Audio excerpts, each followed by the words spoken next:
HEW Secretary Caspar Weinberger will issue new regulations this week to guide the use of federal money for sterilizations. Guidelines designed, says Weinberger, to make sure that government money is not used to sterilize someone who consents to such an operation without fully understanding just what is involved, and that is, a man who has been sterilized cannot impregnate a woman.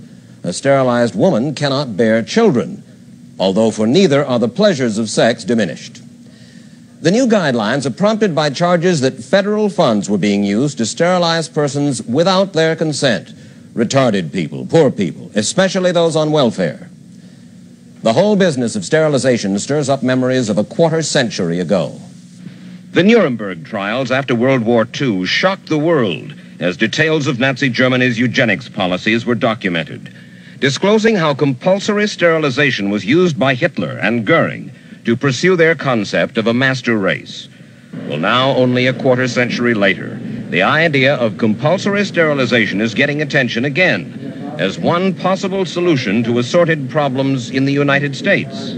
Those who support sterilization today see it as one means of easing the problems spawned by overpopulation and dwindling resources.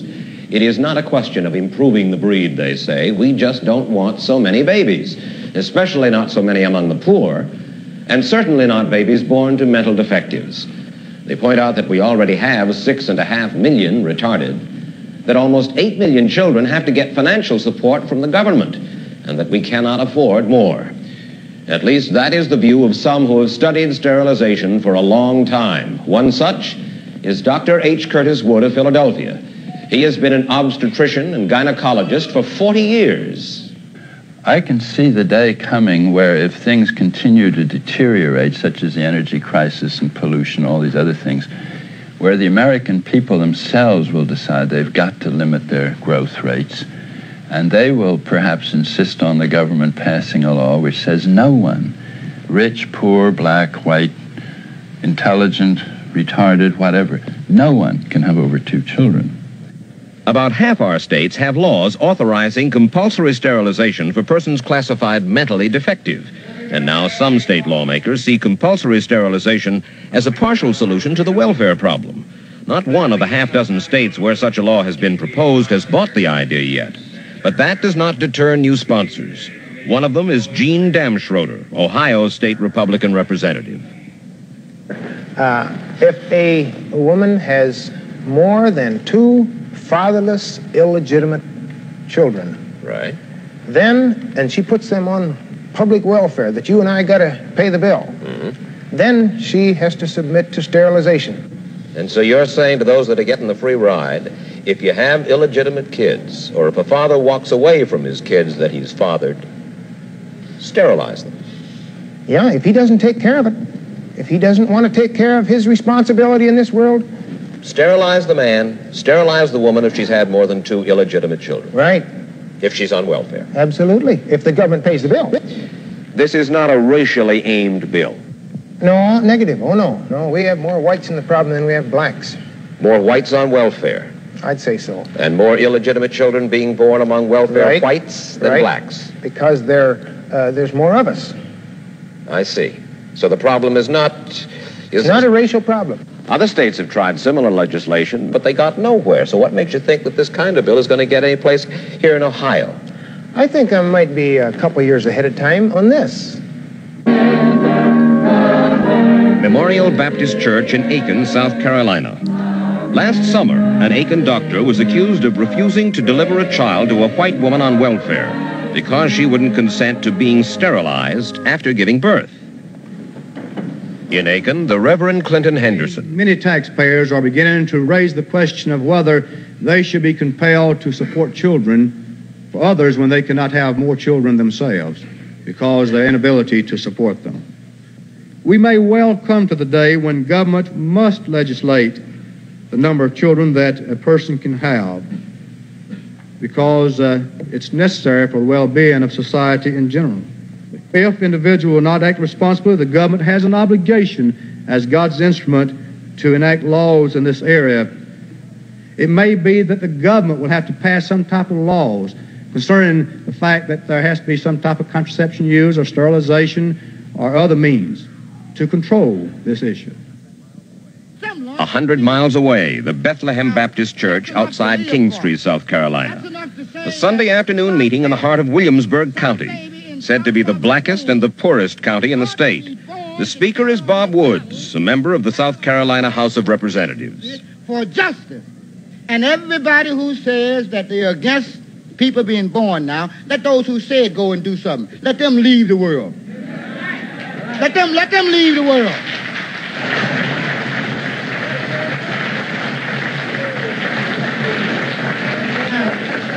Now, all of those doctors who say you've got to be sterilized, why don't they just first of all just go and let a train run over them? Make room for the new baby. They're going to rise up and leave the mountain.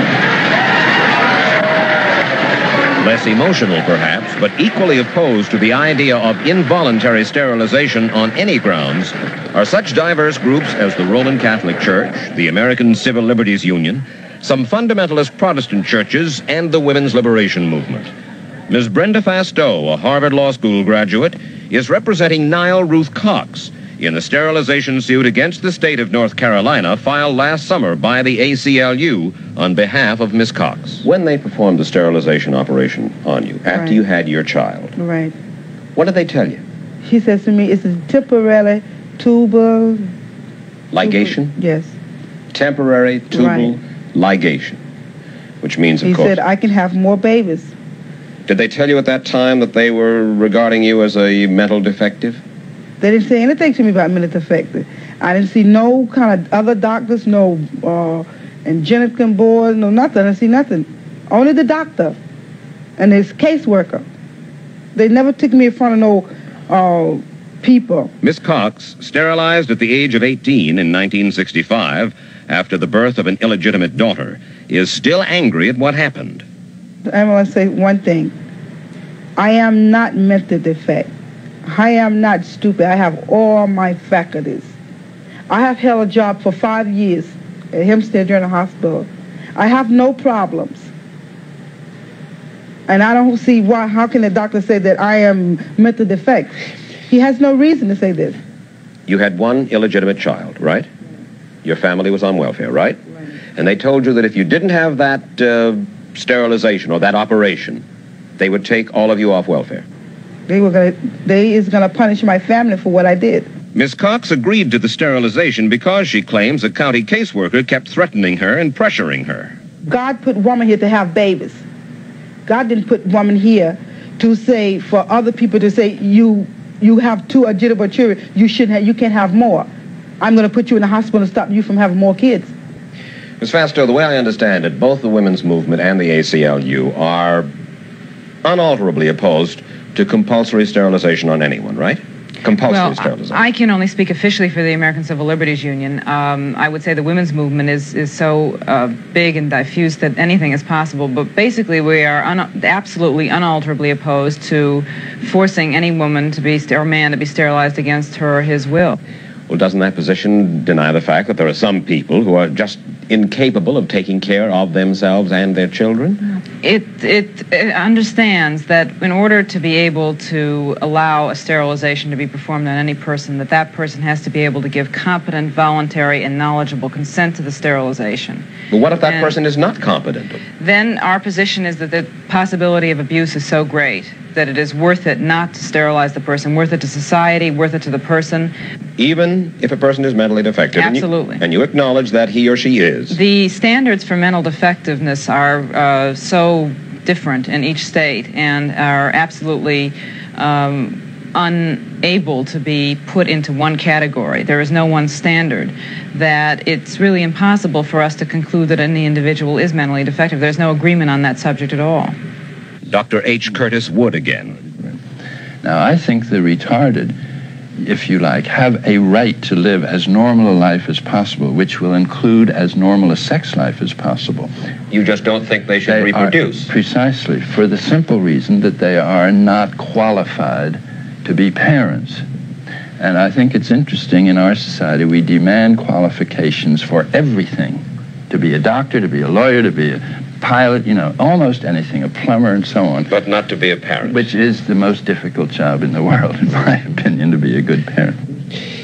Doctor, isn't it possible that the sterilization of mental defectives can be abused? No question that it can be abused, and philosophically my answer to that is that don't we abuse nearly everything?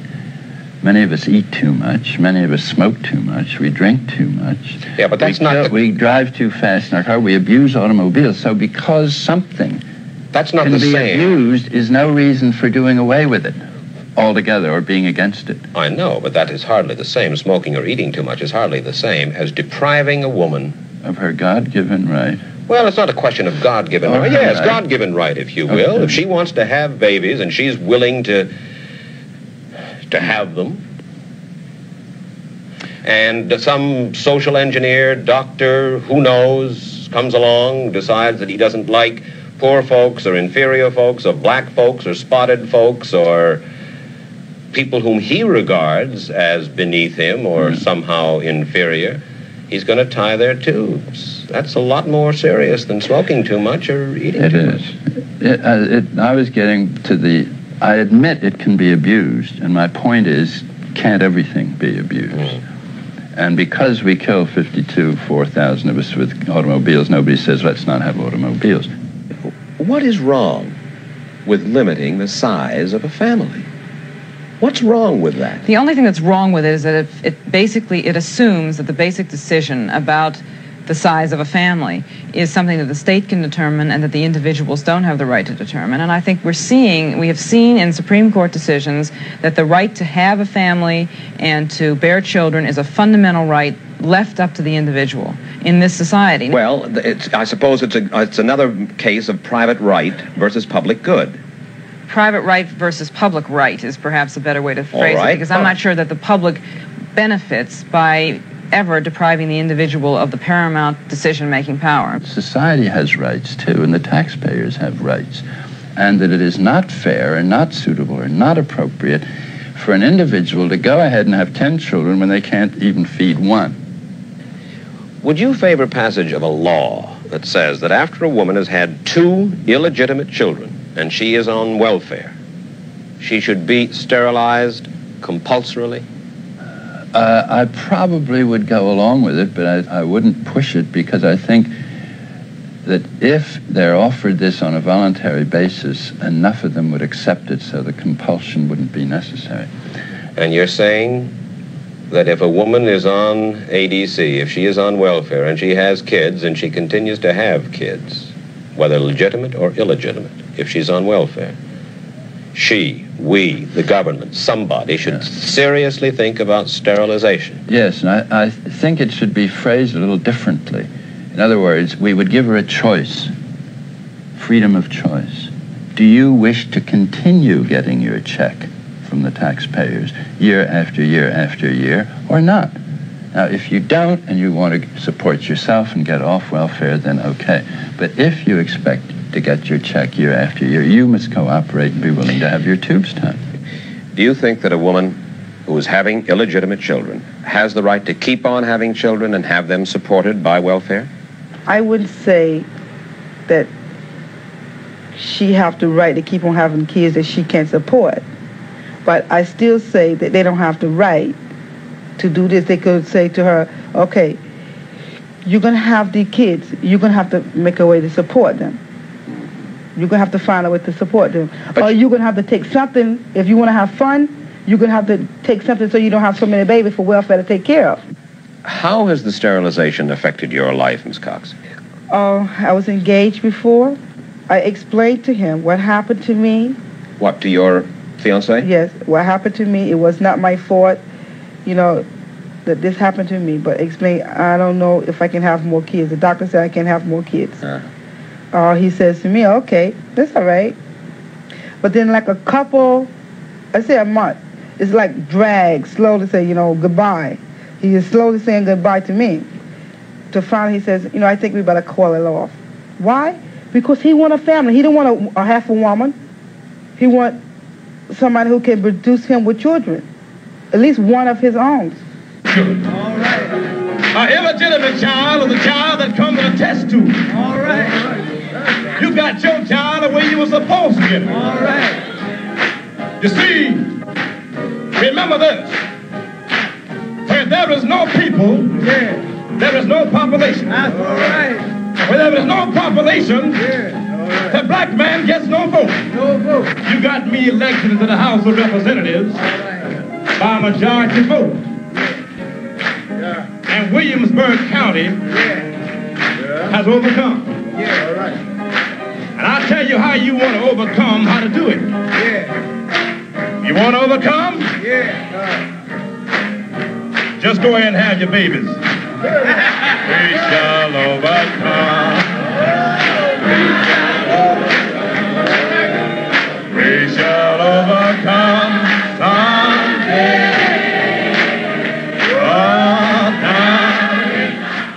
For some of the poor, sterilization is a dirty word. They reduce this complex issue to black and white dimensions. But so do some advocates of forced sterilization, who see it as a solution to many of our problems. The new guidelines to be issued this week by the Health, Education, and Welfare Department will not still the debate. They will intensify it.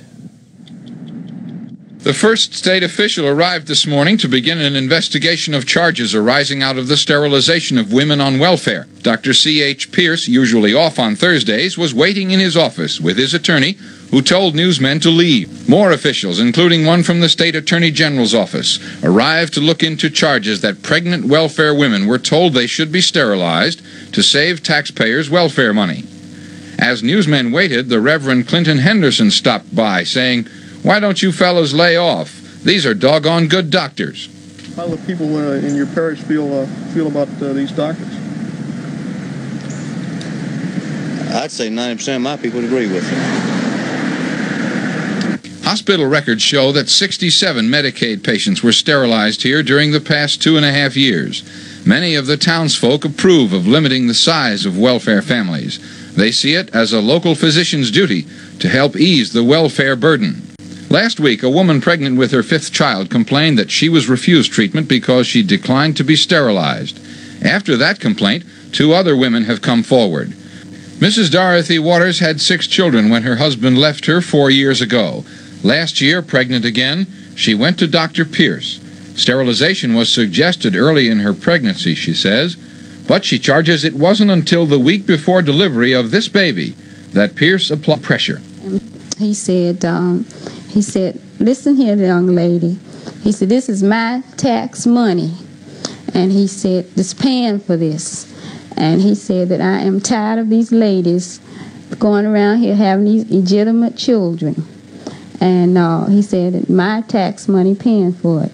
He said, if you didn't want this done, he said, and you just find yourself another doctor. He said, well, I will not deliver your baby. It's entirely up to the individual. It's their body, and he shouldn't be able to tell them what to do with it. That's the way I feel about it. Carol Brown, 30 years old, mother of 2 girls and 2 boys. Another child is expected in October. Seeking a doctor earlier this month, Mrs. Brown called all 3 obstetricians in Aiken. The answer from each office was that since the Browns are on welfare, the opinion of each doctor was that 3 children are enough. I couldn't get anyone to take me as a patient if I didn't consent to sterilization. They told me that their policy was that if I had 3 or more children, they requested sterilization before they would take my case. We both love children, and when we go any place, we usually have ours and someone else's with us. We just love children, and it's just a matter of circumstances now that we're in the position that we're in. His wife says Brown is a good provider. They've been on welfare just 5 months and will be off the rolls when he's out in August or September. Brown says he'd like more children, says he can and will support them. Mrs. Brown now has a doctor. She went to a physician in Augusta, Georgia. Welfare officials granted an exemption, and Medicaid will deliver the baby. Jed Duval, CBS News, Aiken, South Carolina. I think sterilization should be a choice for the patient, and if she's married, her husband. It should not be something that because of reasons of economics she's forced to submit to. I don't care how many children she has, that should remain an individual choice. If they want to play God, instead of using a stethoscope, they should get a Bible. That's my opinion exactly. But, why. I mean, what happens if my 4 kids was to get on a school bus on the way home from school and get killed all at one time, and my wife's sterilized? We can't have any more children. What then? Would you like to get it undone? Would you like to fix it so you'd be all right? Yeah. So you can have children later on? Well, I hope they'll let them do that for you. What's your brother's name? We may understand. Lake. Y'all swim down there? Y'all better be careful.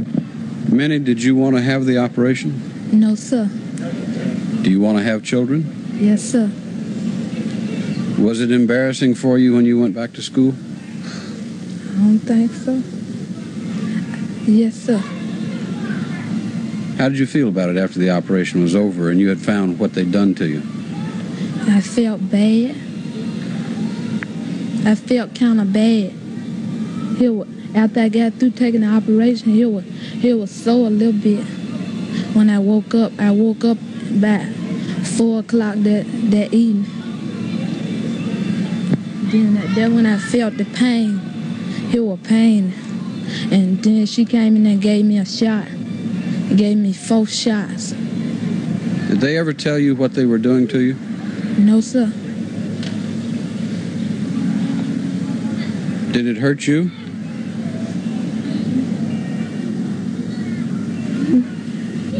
She said it hurt when she woke up. Then when I first went in there, I started getting dizzy. Started laying down. Then I was scared. And then I started falling out.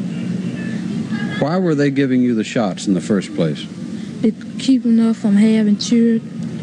They said they didn't want us to have no children. That's why they told us that. They used to come out here every day and give them to us at our house. Was that a problem? Did you really need the shots? No, sir.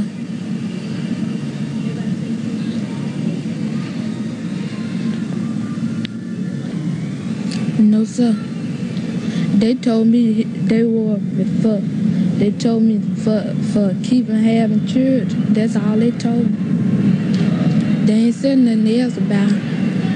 And then they started operating on when we was when I was down at my brother's house. They came down there and got me from down there. Were they giving the shots to other children here? No, sir. Why did they pick you out? I don't know.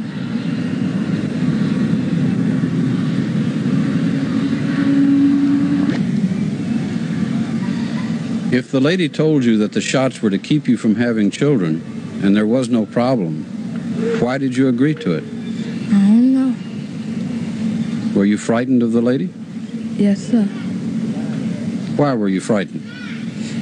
I thought she was going to give us some shots. That's why I was scared. I thought she was going to give us an operation, then I was scared. Did you ever talk to it? Did you ever talk about it to your mother and father? No, sir. Why not? No.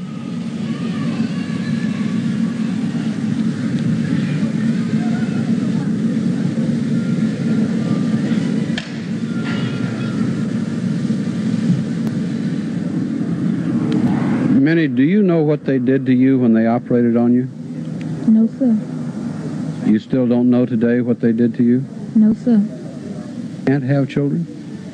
I don't know. How many children would you like to have? 1. Why just 1? I don't know.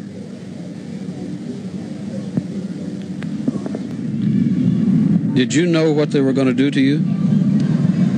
Yeah. Well, if you knew, why did you go along? Why didn't you resist?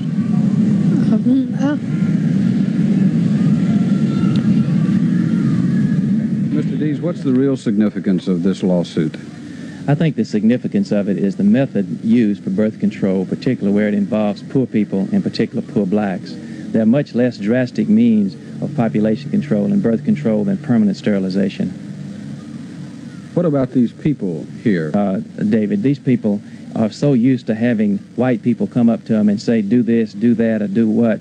And when they were taken down to the hospital and were told that they were going to have an operation, particularly these girls, they simply just did what they were asked, and they did it. Sterilization has occurred in Alabama? Well, this would be something, we're trying to find this out. We asked the court to require family planning agencies throughout the state to provide us with this information. And we asked the court to enjoin all sterilizations of minors in the state of Alabama until this case is terminated.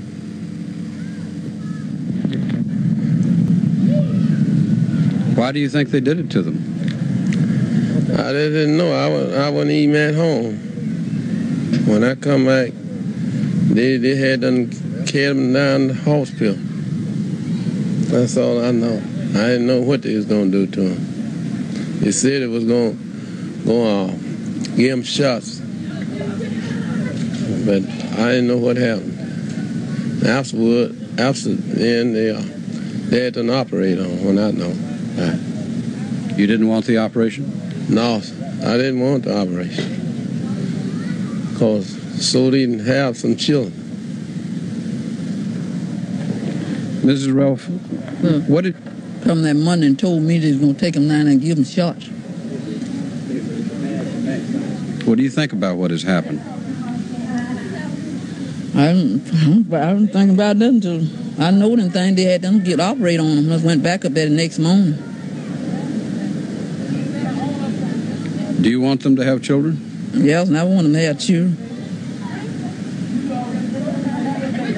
Why did they operate on your children, do you think? I don't know why they operate on them. Have they ever been a problem for you? No, they haven't been a problem to me. Why did you allow the people to come out here and give them shots if there were no problem? I didn't allow them to come out here and give them to them. I don't think the lady told me she was going to give them shots. How were you treated by the lady? I wasn't treated no way back. But she had to ask your permission. Well, all I know, she told me said she's going to say they wasn't going to give them no more shots out here. They're going to take them to the hospital and give them shots. That's what she told me. You didn't go with your daughters to the hospital? I went out there, but I didn't stay. I told them I couldn't stay out there with them. What did you first think when you learned what really had happened to your daughters? Really, what happened, what I think happened, I didn't know nothing about it. They didn't even tell me nothing about it. They was going to give them an operation. But after the operation was performed and you found out about it, what did you think then? I didn't think anything. When they took me back up that morning, they had to operate on me. They was bringing me out back up on the stretcher. There was shock last month over the revelation that the state of Virginia sterilized thousands of persons between 1922 and 72 in a program aimed at ridding the state of so-called misfits. Now it develops that similar programs were carried out in some 30 states. David Dow reports from Los Angeles. Documents collected from state records indicate the vast majority of the sterilizations took place in 12 states, with California accounting for nearly a third of the total. More than 20,000 between 1909 and 1963, most of them before 1950. In a single California mental institution, Sonoma State Hospital, about 5,000 operations took place, according to records. The patients included epileptics, the mentally ill, or those labeled mentally deficient.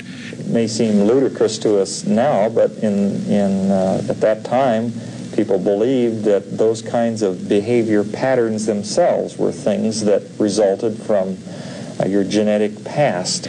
The genetic theories used to justify the operations have been largely discredited, but the victims live on. In Virginia, Mrs. Doris Figgins says she and her husband worried for years about her inability to have children. Then, just last year, learned by accident she had been sterilized when barely a teenager. I didn't give them no permission at all. I didn't know nothing about it. Did they? All I thought was I was going to be operated on for the appendix and the rupture. I can't get over it myself. How they take a little child, little young girl, and do them like that. While involuntary sterilization has apparently ended at mental hospitals, some of the state laws that permitted the operations still persist. David Dow, CBS News, Los Angeles. American dance music sometimes... On the new American poor, the children in this land of plenty. Their lives sometimes are more shadow than sunshine, and the shadows can stretch through life. But we're a nation of problem solvers, and for his final report, Bruce Morton found a promising New York program financed by city and private funds. Its message, in a territory ruled by street smarts, is it's smarter to get off the streets when you're growing up poor. Teenagers in East Harlem say you need 4 eyes, 2 to watch your front, 2 to watch your back. In this war zone, many of the casualties are children, but a project called the Youth Action Program has saved some. I used to use drugs, and I was too heavy into that, so I wanted to leave that kind of life and do something better for myself. And in here, it gave me the opportunity to do that. The program saved Benny Maldonado by putting him to work on this construction project, rehabilitating an East Harlem tenement with some city money and some teaching from professional construction men. It's the beauty of it, you know, that they could take something that's been abandoned like trash, and like you just could take it and turn it into a place to live, a shelter. Youth Action has already rebuilt this house. Now it's a shelter for teenage mothers and their children. The living room is a daycare center. At the Harbor School for the Performing Arts, Youth Action is running a pregnancy prevention program. At a certain age in your life, you really wouldn't want to be sitting around taking care of a baby. You want to have fun. No, plus 4. 9, 10, 11, 12, 13. Over on 103rd Street, Youth Action runs a resource center. Help with homework, older kids tutoring younger ones. Nelson Resto tries to provide whatever the kids say they need. I have a deal with the junkies and the guys that sell drugs that they stay on the other side of the street, and they don't come to this side, and they don't come to the park, and they don't. Yeah, sure. Youth Action's kids made the little park. The young people wanted it. And that is Youth Action's secret. The kids think up the projects. The kids help hire the staff. Do you know exactly what this job entails and what you'll be doing? If there's one thing I can say about myself is that I'm an awfully quick learner. Askia Bing and his friends, teenagers, are interviewing Alan Martin, job applicant, grown-up. This is a place where grown-ups pay attention to what young people think. That's what we're really about, is to move people from being powerless and hopeless victims of a situation where poverty is run-of-the-mill and people are resigned to it, to being people who feel and can shape their environment and their lives. For some 300 young people, Youth Action is an alternative to the street where you need 4 eyes. Where would they be without it? I would be hanging on the street constantly every day. I would get high every day. I would have been locked up or dead because I was always into doing what I wasn't supposed to do. Or listen to Nancy rehearsing what she will say at the city budget hearing. My whole family has been involved in drugs, crime, homelessness. I mean, you name it, and it's happened. It's no good, and I want better. And if our parents aren't going to do it for us, we're going to have to do it for ourselves and for our families. And if you don't have that kind of dedication, well, then you shouldn't be here. We've seen a lot of people doing these stories, and we've learned some things. There is an underclass. Millions of children are trapped in poverty, falling way behind the mainstream at a very early age. Some programs help some kids, but many get no help. And the Reagan administration and the Congress have no national policy for dealing with that. No consensus on sex education, for instance, nor on a tax code that would encourage stable families. We worked at solving the problems of income and health among the aged. We are not working at doing so among these children who are everybody's children.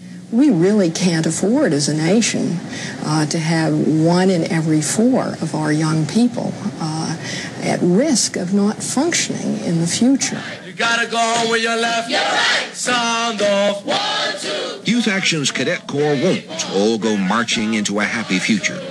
No one program will end poverty among American children. Could poverty be lessened? Almost certainly. if we decide, as a country, that attention should be paid to all our children. I mean, I'm not asking for pity. Just give me a fair shot, because I know I can make it out there. I made it this far, and I want to keep going. Stop again. You should stop. Look straight ahead. Be proud of yourself. Look straight ahead. Head up. Put your head up. Put your head up. Put your head up. The numbers are staggering. Tens of millions of people going hungry. Some will die. And this time, no foreign army will come to the rescue. These hungry are not in impoverished Somalia. These hungry live in the richest nation on earth. Scott Pelley reports tonight's Eye on America.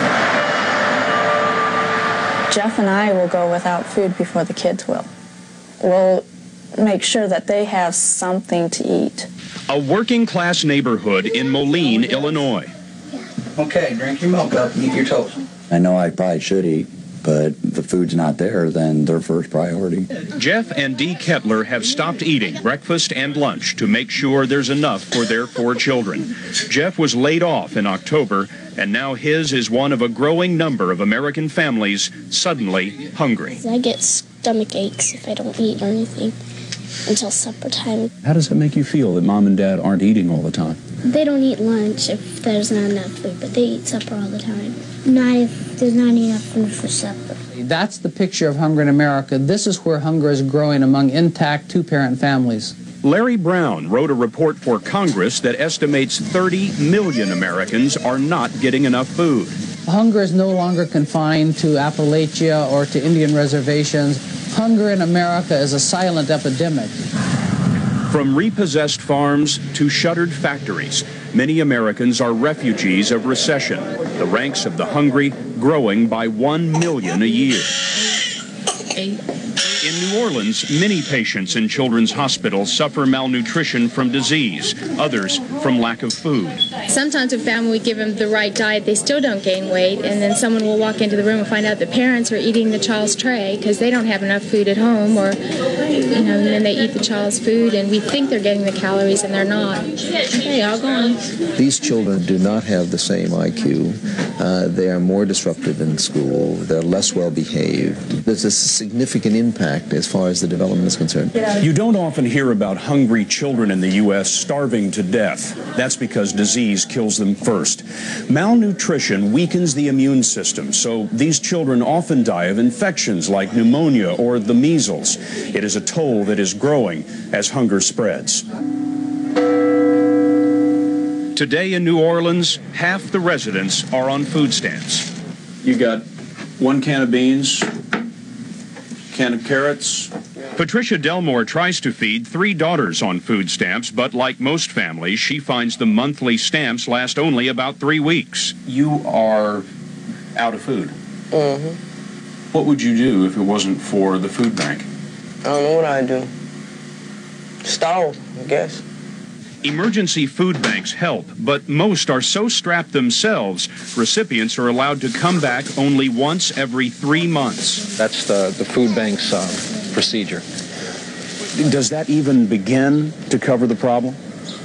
No, I would say that people are pretty much in crisis on an ongoing basis. A crisis growing larger as government budgets fall farther behind. We're missing, for example, about 40% of the poor with the food stamp program. We're missing 60 to 70% of children who need the school breakfast program. This is why we have hunger in America.